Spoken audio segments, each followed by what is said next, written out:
Dr. Campbell, welcome to Atlanta and welcome to Spelman College. Thank you. It's absolutely thrilling to be here. You just retired from NYU and Tisch last year. What made you look at Spelman and say, this is something I want to do? Well, it's true. I did retire, and actually I retired in May. And I retired with the intention that that season in my life was over. And I was starting a new season writing and researching my book, which is a biography of the artist Romary Bearden. And I was determined that I would let nothing distract me.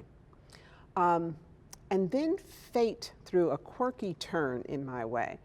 I got a call from President Beverly Tatum out of the blue in August of last year, and she invited me to come down to campus. And she invited me to have a conversation with the arts faculty at Spelman, because Spelman was anticipating the renovation of their arts facility. And so I arrived on campus last September, and I spent the entire day. I walked the campus, I talked to students, I had long conversations with all of the arts faculty toward the arts facilities, and we had a great conversation full of debate and lively energy, and I walked away and I said, wow, this is an extraordinary campus. I don't think I've ever been on a campus that had this much energy and passion on it. And I filed that away and went back to work on my book. And then? And then I got a call from the search committee and the search firm, and I was interested enough to have a very long conversation with them about the college. And I still was so determined to finish this book that I said, you know, it's great. If it were any other time in my life, I would say yes immediately. But I wanted to go back to working on my book. And the chair of the search committee, who's an alumna of Spelman College and a brilliant scholar, a young woman by the name of Dr. Celeste Watkins Hayes, continued the conversation with me in the most unobtrusive way. And I began to find myself really awakened to the idea that my background and my experience actually might be a perfect fit for Spelman at this particular time in its history. Why? Because I had had the experience of building a black institution, getting it to a point of financial health, getting it to a point of excellence, and getting it to a point where I had a big resonant voice in the city. I had had the experience of my family that were all products of HBCUs.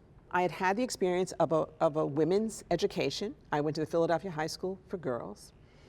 And in the past 23 years, I had had the experience of higher education. So when you put that all together, I began to think, this actually might be that one rare opportunity that would make me walk away from my retirement and take on a new adventure. So how did you convince your husband and your sons that this is the place we need to be? Well, so it's very interesting. My oldest son is married to a Spelman alumna. And I will tell you that, so I've been around Spelman alumna for the whole 20 years that they've been married, because she surrounds herself with them. They're her good friends. They take care of each other. They look out for each other. And I was always impressed by this incredible community that she could count on. And so she was this voice of conscience right on my shoulder. So my son, who's at Morehouse now, he's a provost at Morehouse, and my daughter-in-law, I think we're always enthusiastic about the possibility. My husband's retired too. He was formerly president of Cooper Union for the advancement. He's a physicist? And he's a physicist. As he and I both discussed the college, discussed the school, and began to look at the materials more closely, I think he actually became more excited than I was. What kinds of programs would you like to see in this school that are non-traditional and maybe outside the box?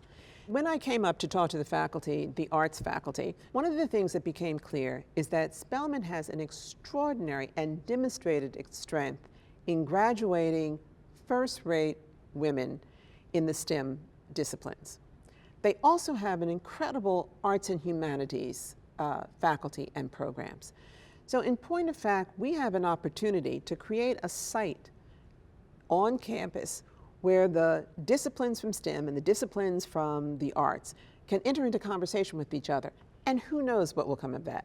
It's an opportunity for innovation, for risk-taking, for invention, and I would be very excited to put the A into, into STEM and make it STEAM. So what are you learning about Spelman's connection, not just to this community, but literally? They're everywhere. Spelman is everywhere. I mean, it is because Spelman women are leaders. They're movers and shakers, and so wherever you see things happening, you can count on seeing a Spelman woman. How did you get involved in the arts? What sparked that? I was an English literature major simply because I didn't know what else to major in. And I took a few courses in art history. I never knew there was a field called art history, but I think that's the power of a liberal arts education. You discover these new fields and you find your calling, you find your passion. And I decided that was mine. When I went to graduate school, what I discovered is that if you looked at the galleries, the museums, the history of art, you couldn't find women and you couldn't find black artists. And I looked around and I knew there were lots and lots of black artists working, the Jacob Lawrences, the Romary Beardens, the Betty Sars, the Howardina Pendells, but they were nowhere in the museums or in our history. And I said, that's what I want to do. I want to put them into our history. And why do you think you are best suited at this particular moment, as the Board of Trustees have said?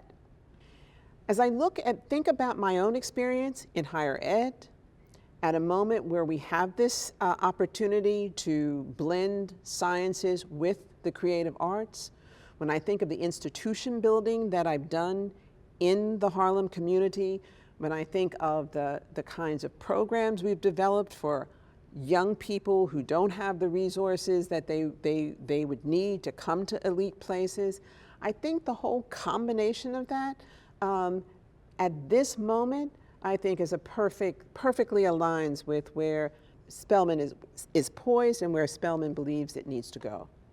Last question, the relevance of single-sex education. What does this allow a woman to be and become? Spelman produces more high-quality women who go on to get their PhDs in STEM subjects than any college in this country. That's not an accident. Why? Because if you come here, you, a woman, a black woman, is the heart and soul of this college. Everyone on campus is dedicated to her success. And everyone is going to make sure that she graduates with self-knowledge, prepared, ready to take her place in the world. And that's a powerful statement. It's a powerful statement at a time when everybody's wringing their hands about how do we close the gap for underrepresented minorities. Look at the places that have succeeded. Look at a place like Spelman, and you'll see the argument for a single-sex college. And now you are the president of Spelman College. Madam President! It makes me shiver with just awe, I have to say. I'm in awe of Spelman and this entire community. Welcome to Atlanta and welcome Thank you. to Spelman, Dr. Campbell. Thank you, Monica. Thank you.